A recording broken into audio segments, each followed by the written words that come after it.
एखादी प्रिय वस्तू किंवा व्यक्ती गमावल्यावर खूप दुःख होतं नाही का? आज आपण अशीच एक गोष्ट पाहणार आहोत. एक कालातीत कथा जी आपल्याला नुकसान आणि दुःखाकडे पाहण्याचा एक अगदी वेगळा, एक सखोल दृष्टिकोन देते. आणि ही गोष्ट आपल्याला एका खूप मूलभूत प्रश्नापर्यंत घेऊन जाते.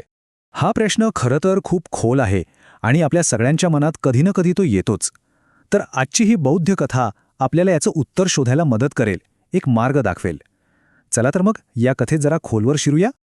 तर आपल्या कथेची सुरुवात होते एका अशा व्यक्तीपासून ज्याचं दुःख आपल्यापैकी कोणालाही सहज पटेल, सहज समजेल. पत्नीच्या मृत्यूने ना या जमीनदाराला अक्षरशः मोडून काढलं होतं. त्याचं आयुष्य जणू एका जागी थांबलं होतं. खाणं पिणं कामधंदा सगळं सोडून तो फक्त आणि फक्त शोक करत होता. पण ह्या अंधारातच त्याला एक आशेचा किरण दिसला, जेव्हा स्वतः बुद्धांनी त्याला पाहिलं आणि त्याला एक खूप महत्त्वाची गोष्ट सांगितली. आता बघा, बुद्धांचे शब्द पहिल्यांदा ऐकल्यावर थोडे कठोर वाटू शकतात. ते म्हणाले, जे तुटणारं आहे ते तुटलंच. पण त्यांनी पुढे हेही सांगितलं की जे खरे ज्ञानी असतात ना, ते हे सत्य स्वीकारतात आणि म्हणून दुःख करत नाहीत. आता हा मुद्दा अधिक सोप्या भाषेत समजावून सांगण्यासाठी त्यांनी त्याला एक खूप जुनी गोष्ट सांगायचं ठरवलं. चला तर मग आपणही त्या जमीनदारासोबत बसून बुद्धांनी सांगितलेली बोधिसत्वाची ही प्राचीन कथा ऐकूया. तर या कथेचा नायक आहे बोधिसत्व, एक असा तरुण ज्याला लहानपणापासूनच सांसारिक गोष्टींमध्ये रस नव्हता. त्याला ओढ होती ती फक्त आध्यात्मिक जीवनाची. लग्न करणं, संसार थाटणं या कशातच त्याला अजिबात रस नव्हता. पण आईवडिलांचा आग्रह काही थांबेना.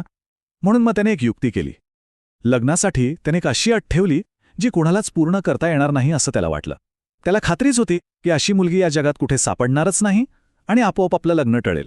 पण म्हणतात ना, जोड्या स्वर्गात बनतात, आणि इथे तर दोन अत्यंत पवित्र आत्म्यांची गाठ पडणार होती. बघूया तरी हा असा असामान्य विवाह नेमका जुळून कसा आला.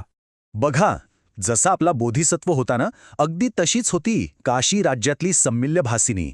ती सुद्धा तितकीच सुंदर, तितकीच पवित्र, आणि आश्चर्याची गोष्ट म्हणजे तिलाही संसारात अडकायचं नव्हतं. जणू काही ती बोधिसत्वाचं स्त्रीरूपच होती म्हणा ना. आणि इथेच या कथेचं खरं सौंदर्य दडलेलं आहे. त्यांचं नातं हे कुठल्याही शारीरिक आकर्षणावर आधारलेलं नव्हतं, तर एका समान आध्यात्मिक ध्येयावर टिकून होतं. दोघांनाही संसारातून मुक्त होऊन साधनेचा मार्ग स्वीकारायचा होता. विचार करा, किती दुर्मिळ आणि किती पवित्र नातं असेल हे. अखेर त्यांचं लग्न झालं, पण ते पती पत्नीसारखे राहिले नाहीत, तर दोन आध्यात्मिक सोबत्यांसारखे राहिले. आणि मग त्यांनी खूप मोठा निर्णय घेतला. आपली सगळीच्या सगळी अफाट संपत्ती दान करून ते तपस्वी म्हणून जीवन जगण्यासाठी थेट हिमालयात निघून गेले. हिमालयात त्यांचं साधनेचं जीवन अगदी शांतपणे सुरू होतं. पण आता त्यांच्या तत्त्वज्ञानाची, त्यांच्या विचारांची खरी कसोटी लागणार होती. कथेतील सगळ्यात महत्त्वाचं वळण आता आपल्यासमोर येतंय. बनारसमध्ये भिक्षा मागत असताना हिमालयातलं ते खडतर जीवन आणि साधं अन्न यामुळे नाजूक सम्मेल भासिनी आजारी पडली. तिची तब्येत खूपच खालावली. ती खूप अशक्त झाली. बोधिसत्वाने तिला एका बाकावर आराम करायला सांगितलं आणि तो स्वतः भिक्षा आणायला गेला. आणि तो बाहेर गेला असतानाच अगदी शांतपणे सम्मिल्य भासिनीने प्राण सोडले. तिचा मृत्यू खूपच अचानक आणि एकांतात झाला.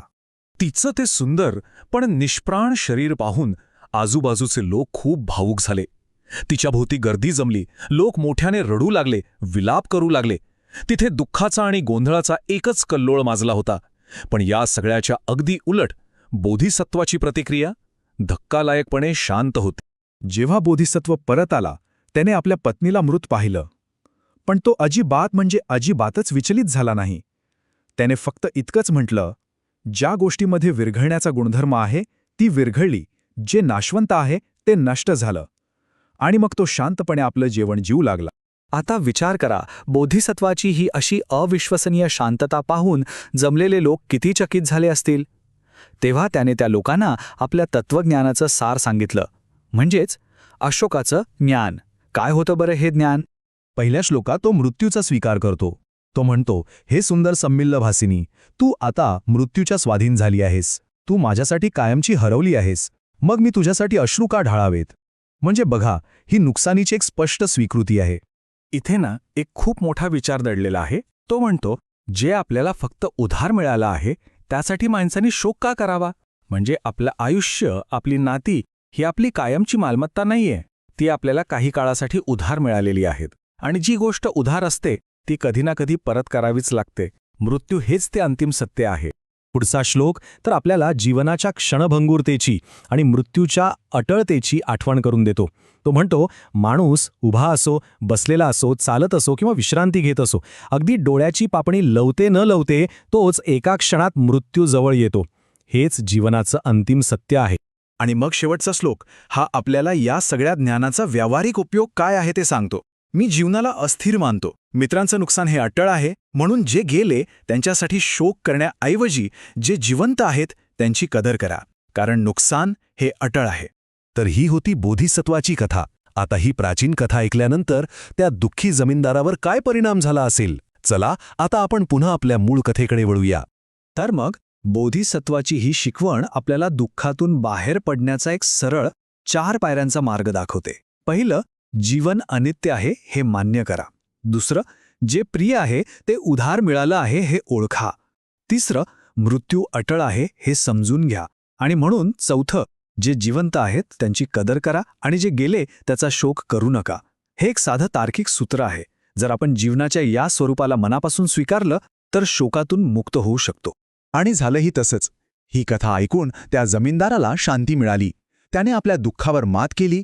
ही कथा आपल्याला एक खूप महत्त्वाची गोष्ट शिकवते, ती म्हणजे आपण नुकसान टाळू शकत नाही, पण त्या नुकसानीकडे पाहण्याचा आपला दृष्टिकोन नक्कीच बदलू शकतो. आणि कदाचित खरं शहाणपण हे नुकसान टाळण्यात नाही तर त्याकडे पाहण्याचा दृष्टिकोन बदलण्यातच आहे.